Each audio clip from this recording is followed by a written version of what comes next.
Mga pamangkin, alam nyo ba kung bakit 1955 burger ang tawag dito? Hindi lang to dahil trip nila mag-retro 1955 kasi yung taon kung kailan binuksan yung kauna-unahang McDonald's franchise sa Illinois, USA. Kumbaga, ito yung lasa ng original legend na nagpasikat sa kanila sa buong mundo. Ito, ibinilik na nga nila yung 1955 na hamburger ng McDonald's. Kaya itong kakainin natin. Nakita ko sa comment.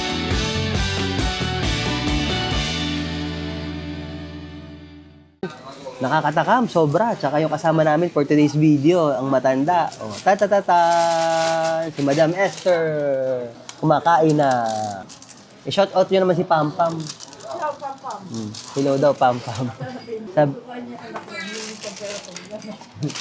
Sabi niya kasi, mag-vlog kayo kasama si Lola. O ito na, Pam. Nag-vlog kami kasama si Lola.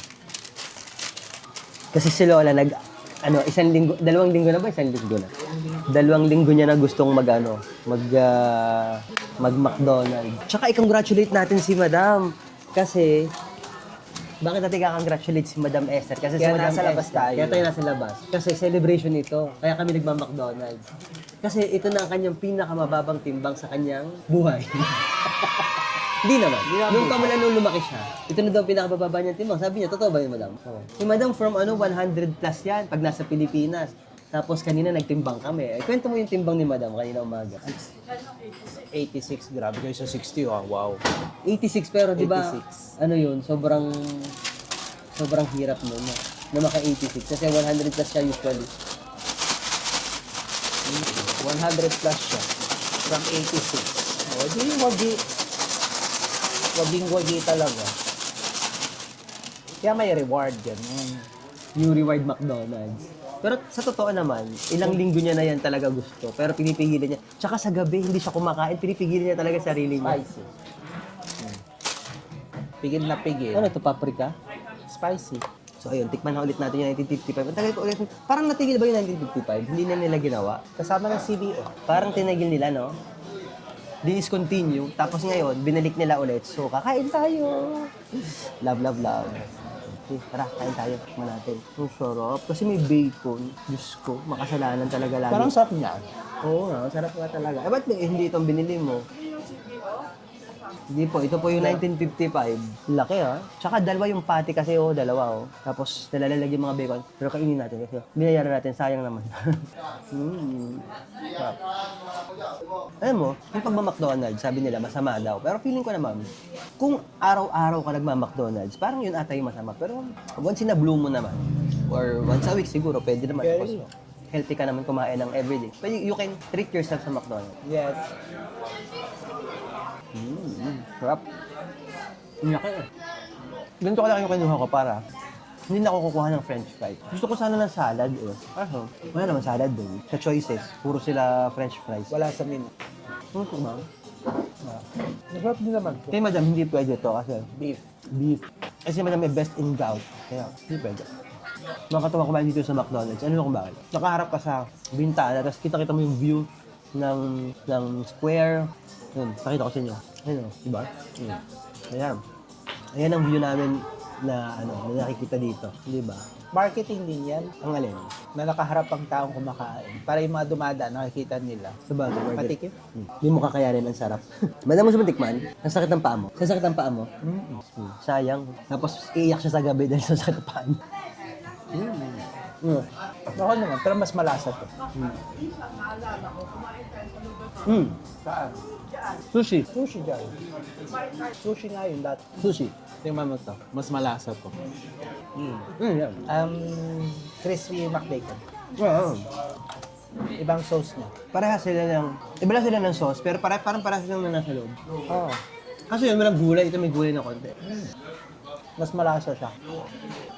Pero ever since, nung matikman ko yung sauce ng 1955, masarap talaga yung sauce ng 1955. Naalala ko, nagdala pa si Ate Daryl ng 1955 sa bahay. Ang sarap. Ito yung burger ng McDo dito sa Italia. Parang silang ata ito ng mga burger sa ibang bansa. O kahit saan sa Pilipinas. Hindi mo siguro mag-iiba yan. Yung mga tinapay ba nila imported dyan sa Amerika? Hindi naman. Gawa na yan dito.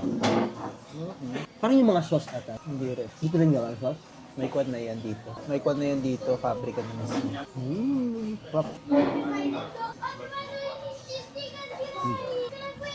1955. Pero kapag nasa commercial sa TV, hindi na ako matatakam. Kasi every time na kayo commercial sa TV, lagi na lang ako natatakam kumain. Promise. Diyos ko. Hindi mo ba? Gold na pa. May pagdating na ako. So, sarado pala siya ng, dito doon. Ano? Kayo din satisfied kayo, madam? Ilang araw din yan, ha? 2 linggo. Anong araw? 2 linggo ha. 2 linggo siyang naggugusto niyang magkumain. Ha? Meron pa siyang kinikrib na isang araw, yung piadina eh. Hindi, dahil kasi yung publicita palagi lumalabas pag nanunood. O yan, sabi ko. O kaya pag mapapanood natin ng McDonald's, hindi tayo magkikrib. Well. Kasi nakakain na tayo. Diba? Yun naman daw ang ano. Yun madam, yun naman daw kinikrib niya, yung katapat. KFC naman.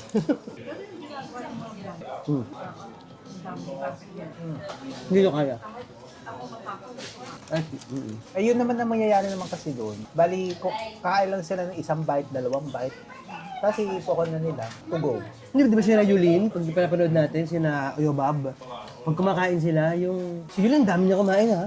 Pero yung iba naman kasi, yung iba naman talagang ginagawa nila. Yung talagang professional na mukbangers, mga professional, mukbangers hindi. Yung professional na food, Food vlogger. Ngayon, natuto na sila na ang ginagawa nila nga, ikokon nila, take away nila. Yung pinapanood mo, Ah, si Taka. Ito ka naman? Si Tara. Tara. Chara. Tara, yun. Tara.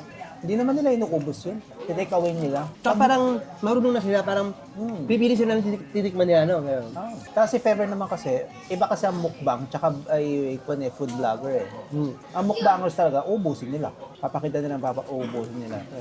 Yung mga food vlogger talaga, Mega shoutout sa akin, sa kilala talaga na friend namin na nag-iisang food mukbanger na sikat na sikat dito sa amin sa Milano. Si Mother Shingu. Yung sa buong Mother family. Shingu, Tsaka si Daddy Shin na yun, yung jowa niya. Hello sa inyo.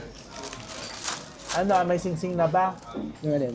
Kailan ba magkapakasal? Si Mother Shingu? Daddy Wala, Shin, kailan ba? Chinismis.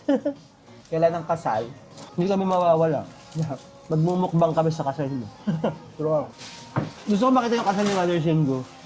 Siguro 10 lechon na nandun. Natitignan ko kung bago kumain, magpipicture muna at magbablog muna siya bago kumain yung mga tao. Maghihintay yung mga tao sa ano. Alam mo yung uso ngayon? Naghihintay yung mga kaibigan niya. Yun, ginawa nila yun. Kumain sila sa... Itong parang Christmas party ata nila, kumain sila somewhere. Dahil nga may kaibigan ka food vlogger, mukbanger, hindi sila makapag-umpisa kumain kasi nag-vlog pa yung kaibigan nila. Nagutom na sila. Ano, puro char heart oh? Oo. Kasi nakasili.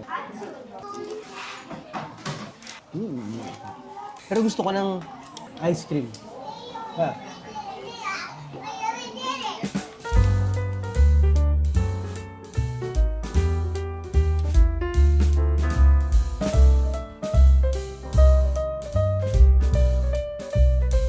Taran! Favorite. Hindi ko makalimutan. Yung Magnolia Pub. Yun ang gustong gusto. Sa atin. Magnolia Pub. Sa atin. Ako naman Tivoli. Favorite ko yung Tivoli. Kasi panahon niya yung Magnolia eh. Mahilig ka naman sa Shivoli.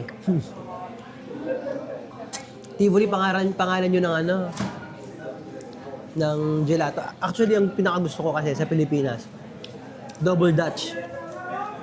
At saka Rocky Road. Pero parang ang version dito ay version ng para ito, stracciatella, para tong Double Dutch. So guys, that's all for today. Kumain kami ng gelato, kumain ng McDonald's. See you on our next vlog. Bye! Bye! Share lang.